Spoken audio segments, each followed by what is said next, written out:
welcome back. Today I'm sharing with you my top 5 most used favorite hairbrushes. These are the only ones that you need in your collection. Now, I have a lot of hairbrushes, but these are the ones that I reach for the most, the ones that I recommend. They're the best for your hair and they're worth the investment. But I will link some great alternatives in the description below as well. And before we get started, I would love if you left a comment and let me know what your favorite go-to hairbrushes are. All right.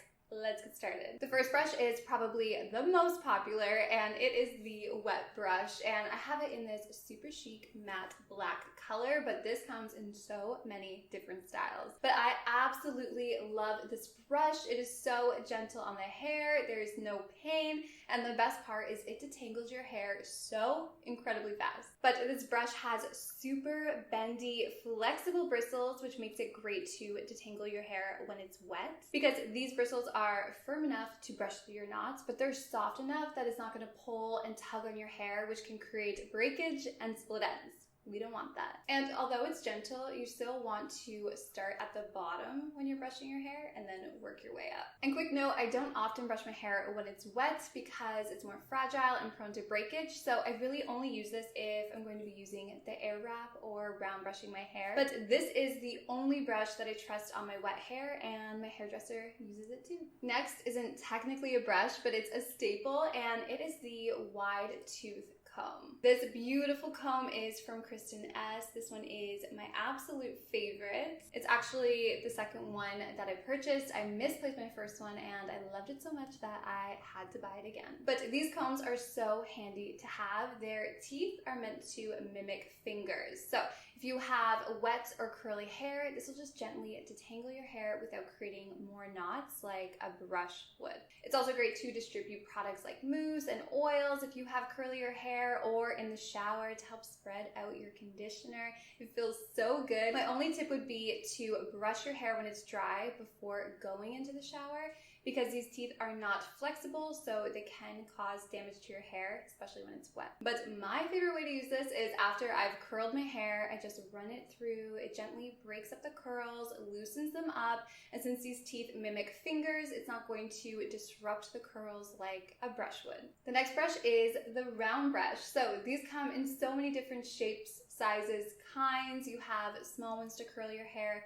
larger ones to straighten your hair. But this one from Olivia Garden is my number one. It's my absolute favorite. This creates the most beautiful, voluminous blowouts. But this one is made of ceramic, which is my favorite type because when it heats up, it mimics a curling iron or a straightener. So you can create the most beautiful curls with this, you can straighten your hair with this, and it leaves it so soft and shiny. And whenever I use this brush, I feel like my hair just looks and feels its best. I actually used it on my hair today, but I have to turn the air conditioning off when I'm filming because it's so loud and we're under a heat wave, so it's very hot in here. It's getting a little bit frizzy, but I love the way it leaves my hair. But since there is a lot of heat and tension involved when you're using this, it can be damaging, so I really only blow out my hair for special occasions or to teach you. But I feel like these brushes always spark the funniest comments. We all have round brush horror stories, but once you get the hang of it, these brushes are great to have, and I will link some blowout tutorials that I have down below as well. If I could only recommend